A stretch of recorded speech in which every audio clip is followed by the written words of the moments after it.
놀라고 있는 것 중에 하나는 지금 이제 돌아가는 꼬라지 보니까 이준석 대표가 징계를 받기 직전, 이준석 대표의 징계가 임박한 그 순간에도 이준석 징계 이후에 리더십을 어떻게 구축하느냐에 대한 공감이 여당 내에서 없었던 것 같습니다.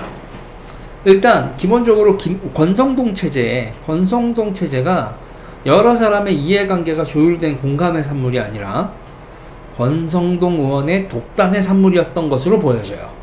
지금 보면 지금 권성동 의원은 실수가 있고 뭐가 있긴 하지만 권성동 체제를 이렇게까지 사람들이 부정을 하는 데에는 이게 서로가 이해관계가 조율된 상태에서 옹립된 거면 이렇게 흔들지 않습니다. 저거 하고 손가락질이 사방팔방에서 벌어지는 꼬라지가 권성동 의원이 여러 사람 뒤통수 친 독단의 산물이었던 것 같아요. 그러니까 여러 사람이 동의할 수 없었던 체제인 거죠. 지금 이 사태는 저는 그래요. 지금 이 사태는 이준석 사태에 이어 권성동 리더십 붕괴 사태 이렇게 봐야죠. 그러니까 이준석 리더십의 붕괴가 권성동 리더십의 붕괴로 연쇄 반응을 일으킨 거죠. 그러니까 지금 당에 리더십이 없습니다. 그러니까 권성동 의원이 뭐 권한대행, 직무대행 뭐 여러 가지 논란이 있었는데, 비대위 여러 가지 논란이 있었는데 그냥 직무대행 체제를 선언을 하고 6개월 원탑을 선언했을 때, 그때 장제원 의원이 불편한 심기를 숨기지 않았었죠. 그래서 둘의 불하다 뭐다 막 어디에 참석했냐 마냐 그렇게 됐는데, 그걸 또 우리는 서로 사랑해요 뭐 이러면서 둘의 불화는 수면 아래로 가라앉는 듯 했지만, 그렇지만 권성동 의원의 리더십은요 계속 흔들렸어요. 누가 딱히 이렇게 권성동 의원을 공격했다? 그렇게 보기에는 권성동 의원의 실수가 좀 컸죠. 근데 그 실수를 본인 스스로 실수를 한 걸, 그 실수를 주변에서 확대 재생산을 하면서 처음부터 권성동을 흔들기 위한 셋업이 들어가진 않았지만, 권성동이 실수를 하면 그거를 마구 흔들어서 확대 재생산을 했죠. 이제 그런 식으로 권성동 리더십이 흔들리는 와중에 여러분 무슨 사건이 터졌죠? 텔레그램 메시지 도찰 사건이 찍히죠. 그러면서 이제 아이고 내부 총질하는 당대표가 사라지니 이렇게 되면서 그 메시지가 찍힘에 따라 권성동 체제는 붕괴했습니다. 그게 이제 대통령이 권성동 의원을 되게 아낀다라고도 볼 수 있고, 이런 메시지를 주고받는다라는 것도 그렇게도 볼 수가 있지만, 그런데 사람들은 권성동 실수가 너무 심하다, 실수가 너무 잦다, 그리고 이렇게 대통령이 이준석 대표에 대한 사과, 이런 개인적인 판단, 윤석열 대통령의 판단이 딱 이제 그 모호하던 영역에서 대통령이 이 대표를 싫어하는구나 확실히 된 그 이후에는 리더십을 재구축해야 된다. 이준석을 축출하고 리더십을 재구축해야 된다. 이렇게 논의가 정리가 되어버리죠. 그러면서 권성동 의원의 6개월 리더십은 붕괴가 돼버리고 마는 겁니다. 자, 근데 문제는 권성동 의원이 시간을 벌어주면 권성동 이후에 이준석 없는 그 국민의힘이요, 그 리더십 구축을 위한 여러 가지 논의가 될 수 있는 시간은 권성동 의원이 벌어줬어야 되는데, 권성동 의원이 시간도 제대로 못 벌어주고 지금 무너져 내림에 따라 또다시 대혼란입니다. 자, 그러면 지금요 생각하고 그걸 정리해야 될 게 되게 많아요. 첫 번째는 비대위인데요. 비대위는 여러분 몇 달을 해야 돼요? 그러니까 비대위를 시작을 할 때 여러 가지 디테일한 동의가 있어야 되는데, 비대위의 활동 기간입니다. 3개월 활동을 할지, 6개월 활동을 할지, 1년을 활동을 할지. 그러니까 내년 6월까지 당대표가 바뀌는, 원래 예정되어 있었던 그 전당대회 전까지 비대위를 가져갈지, 이게 지금 동의가 안 돼 있는 상태예요. 그러니까 첫 번째는 활동 기간에 대한 동의가 있어야 돼요. 결국 다음 당대표 선출은 언제 하느냐에 대한 동의가 필요하죠. 자, 그리고 또 이게 또 이 활동 기간만큼 또 중요한 게 차기 당대표 선출을 둘러싼 개파 간 공감대 또한 중요해요. 그러니까 이 개파가 조율되지 않으면 당대표 선거가 친윤과 반윤의 전면전이 될 수도 있는 거란 말이에요. 이제 경기도지사 선거에서 유승민 의원이 김은혜 의원한테 지고, 그리고 이제 김진태 지금 지사도 공천 못 받을 거하고 받을 뻔하고 그랬잖아요.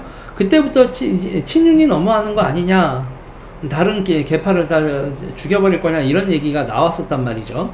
당대표 선거를 앞두고 그런 반윤 입장에서는 자기들이 공천에 대학살을 당할 것 같다 싶으면 당대표 선거에 전면전이 나오겠죠. 그러면서 야, 지금 친윤 체제가 들어서면 너 공천 못 받는다, 내가 너 공천해 줄게 라는 식의 약속들을 이쪽 저쪽이 하면서 국회의원들과 당 조직이 진짜 친윤 대 반윤의 대전쟁이 될 수도 있죠. 아니면 있잖아요, 그런 전쟁이 벌어지지 않으려면 다른 계파들의 추인을 받아야 돼요. 그러니까 친윤 체제로 갈게, 친윤 당대표가 있고 이 당대표 선거를 치열하게 하지 말고 그냥 저 사람이 어차피 당대표는 친윤 이렇게 가자. 그 대신 당신들이 전면전을 하지 않는 대신 다음 총선에서 공천은 일정 정도 인정을 해줄게. 이런 식의 어떤 조율이 될 것인가, 전면전으로 갈 것인가. 근데 전 전면전으로 갈 가능성이 대단히 높은 상황으로 보여져요. 지금 이준석 대표도 이렇게 날린 마당에.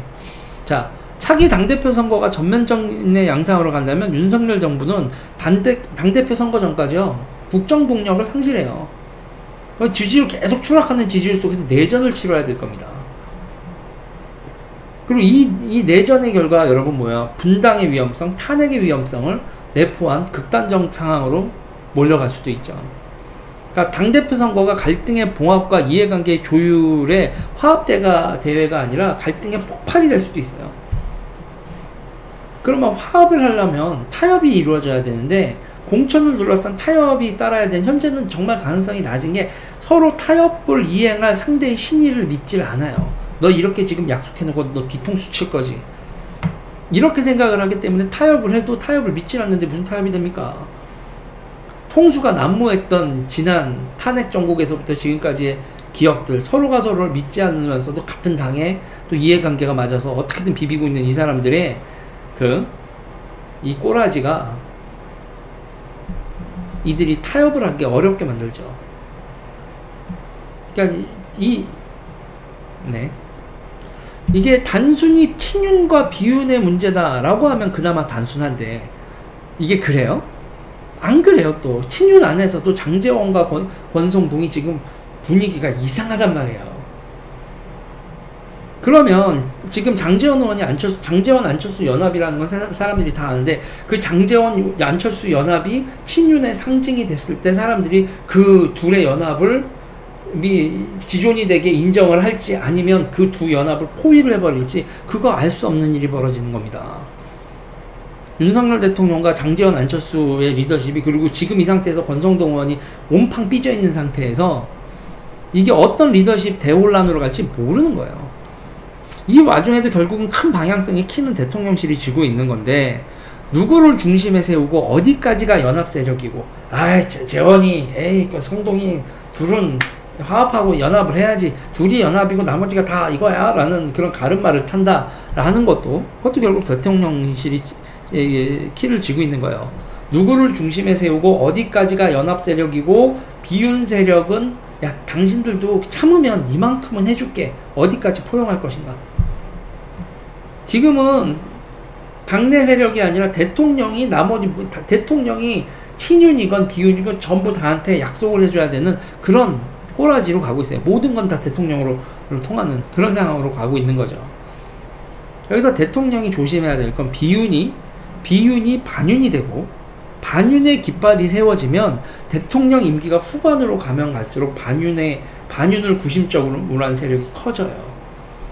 지금은 내후년 총선이 있으니까 이렇게 모여도 대통령 임기 후반으로 갈수록 국회의원 총선은 다가오고, 그때 윤석열 대통령은 퇴임하고 영향력을 잃는 게 확실시 되는 상황으로 가면, 총선이 끝나고 다음부터는 다음 총선 생각하기 시작하면 대통령이 아니라 저 반윤의 구심점으로 인간들이 모이기 시작을 한다고요. 그리고 그쪽에서 대통령 후보를 낼 가능성이 높아지고, 민주당처럼 민주당이 이낙연이 아니라 반문이었던 이재명 쪽이 대통령 되는 것처럼 반문의 깃발이었던 이재명이 대통령이 됐듯이 반윤의 깃발에서 대통령 후보가 나올 가능성이 정말 높아진다고요. 그리고 그 반윤에 있는 깃발에 그쪽 총선이 끝나고 난 다음에 홍준표, 오세훈 등의 인물들이 중립적인 위치에 있다가 결국은 민심이 돌아선 민심을 보면서 반윤의 깃발로 대통령 후보가 되려고 할 거란 말이에요. 그러면 대통령은 거의 아무것도 못하고 임기 5년 동안 식물 대통령이 될 수 있습니다. 완전히 고립되는 거죠. 그 반윤의 그 깃발은 이러면 지금같이 하면 할수록 반윤의 깃발이 더 세지는 거예요. 그리고 이 모든 상황이 늪인 이유는 이건 진짜 권력투쟁에 대한 얘기일 뿐이지 뭘 하겠다는 얘기가 싹 빠져 있는 거거든요.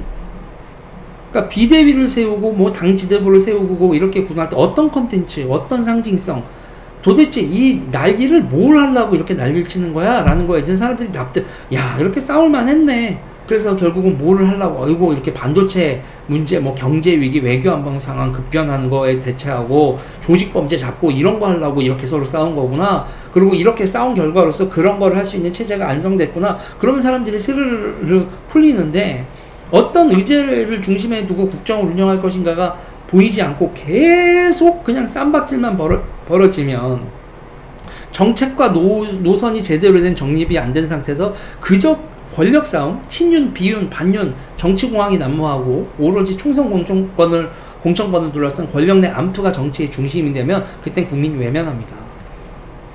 아니, 사실은 지금 그때 국민이 외면하는 게 아니라 지금 국민이 외면하고 있어요.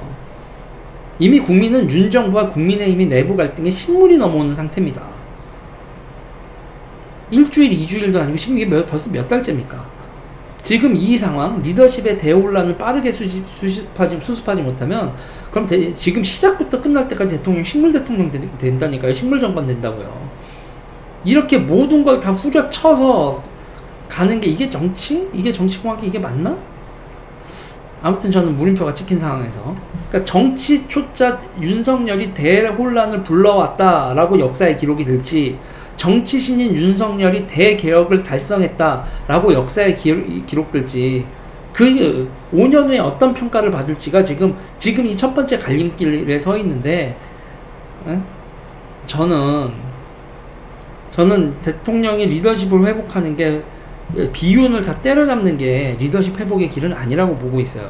이렇게 얘기하면은 다들 내가 이준석 편든다고 뭐 그렇게들 얘기를 하는데 아니야. 이건 윤석열 대통령을 위해서 윤석열 대통령 잘 생각해 보시라고요. 수틀리는 새끼들 다 때려잡으면 그놈들은 병신이야? 때려잡히고 가만히 있게요?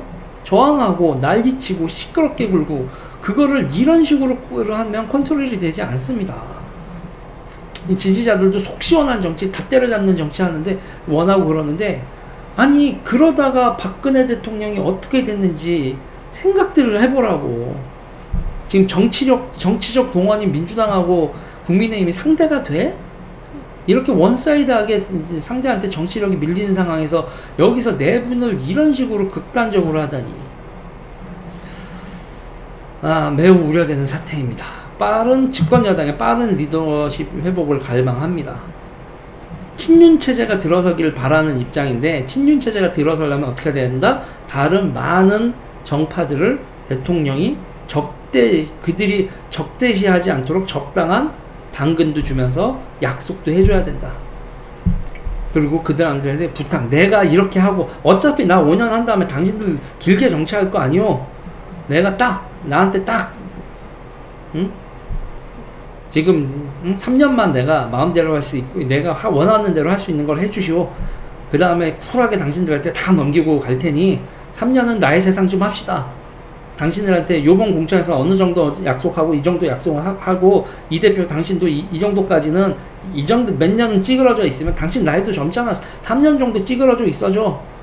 그리고 나머지 2년은 나한테 협조 좀 하고 그러면 나 은퇴하고 난 다음에 당신들 또 내 업적이 있어야 그게 당신들 업적이 되고 이 당의 업적이 되는 거 아니오. 내가 업적을 남기게 당신들도 날 도와주고 지금은 내가 원탑인 걸 인정해 주시오. 그 정도로 유승민 이준석 불러다가 통 크게 협의를 하세요. 죽여 저 새끼들 이 방향으로 했을 때 박근혜 대통령도 그 지지율과 그 세력을 가지고도 죽이지 못하고 오히려 역으로 탄핵을 불러오는 내분으로 갔는데, 거기서부터 배운 게 저것들은 확실히 죽여야겠다. 확실히 죽이려면 진짜 확실히 죽이시던가요. 이렇게 어설프게 잘 들지도 않는 칼로 서걱서걱 지금 이거 피만 톡톡 피면서 막 아우성만 나고 있으면, 이러면 이게 지지율이 계속 떨어지죠. 28% 지지율에서 멈추지 않고 더 떨어질 것 같은데, 빨리 좀 정신 좀 차렸으면 좋겠어. 그렇게 정치를 이렇게 하시면 안 됩니다, 윤석열 대통령이. 이 얘기는 여기까지 할게요.